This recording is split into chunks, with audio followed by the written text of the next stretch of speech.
반갑습니다. 베이스캠프 교회 김원규 목사입니다. 오늘 이 아침에 함께 묵상할 말씀은 요한복음 16장 1절에서 24절까지의 말씀입니다.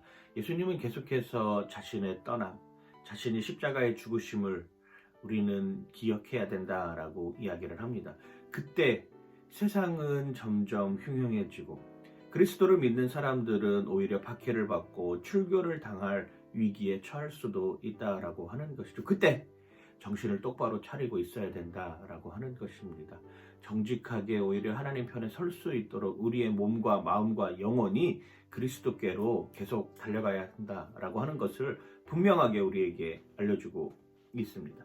예수님은 자신이 떠나면서 보혜사 성령님을 우리에게 보내주신다 말씀하셨습니다.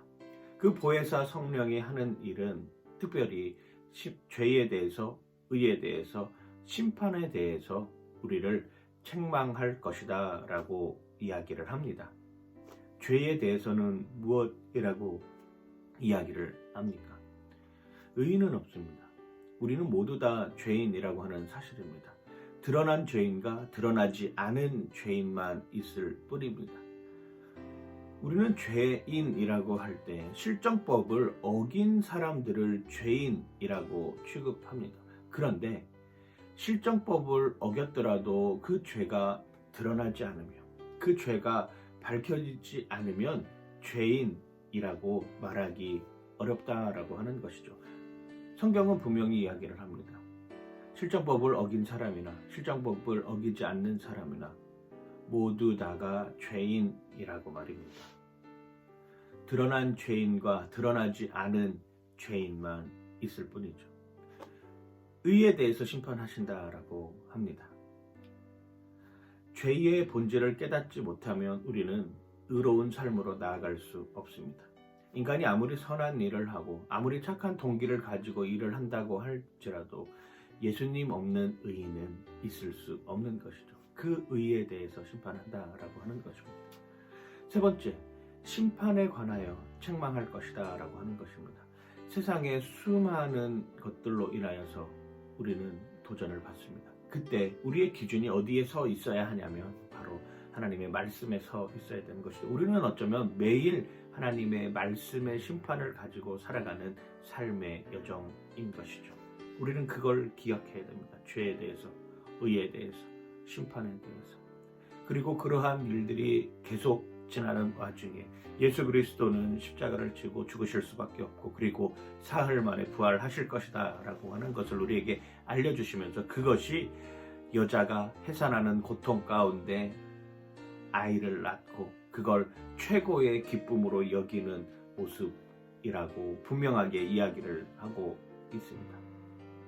아이는 태어나면서 웁니다. 그런데 그 태어난 아이를 보고 사람들은 웃게 마련입니다.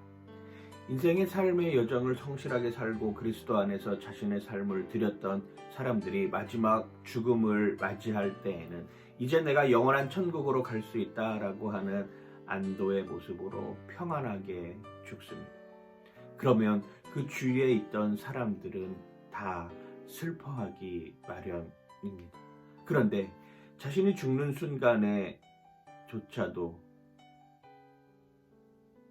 사람들이 비웃기 시작하면 그 사람의 인생은 어쩌면 잘못 산 인생일 수도 있는 것이죠. 그 사람이 죽기만을 바랬던 삶의 모습이라고도 할 수 있는 것입니다. 예수님께서 다시 오실 때 그때는 고난 가운데 있던 우리의 삶이 기쁨으로 완전히 탈바꿈 된다라고 하는 것을 우리에게 보여주고 있습니다. 오늘 요한복음 6장 22절은 이렇게 표현하고 지금은 너희가 근심하나 내가 다시 너희를 보리니 너희 마음이 기쁠 것이요 너희 기쁨을 빼앗을 자가 없느니라. 24절도 이렇게 표현하죠. 지금까지는 너희가 내 이름으로 아무것도 구하지 아니하였으나 구하라 그리하면 받으리니 너희 기쁨이 충만하리라. 아멘입니다. 성령님이 오셔서 죄에 대해서, 의에 대해서, 심판에 대해서 책망하는 것은 어쩌면 우리가 그리스도로 말미암아 기쁨의 자리, 그리스도로 말미암아 충만한 기쁨을 누리고 그리스도에게 구함으로 말미암아 기쁨이 충만해지기를 바라는 삶의 모습이라고 하는 것이죠. 그 기쁨을 오늘도 만끽하는 여러분들 되시길 주님의 이름으로 간절히 축원하고 축복합니다. 파이팅!